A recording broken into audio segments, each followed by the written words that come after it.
Welcome. In front of me I have Samsung Galaxy A32 5G, and today I will show you how you can check the number of apps opened each day. So at the first we have to go for the settings.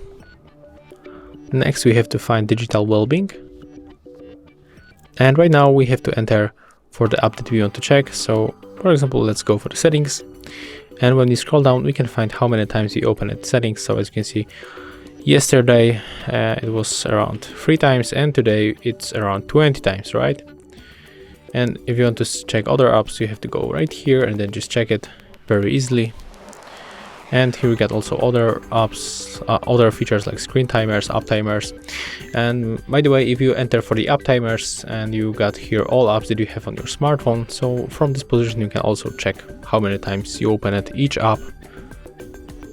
I mean, how many times you open this app and each day also. So that's how it looks. Thank you guys for watching. Leave thumbs ups, comments, and subscribe to our channel.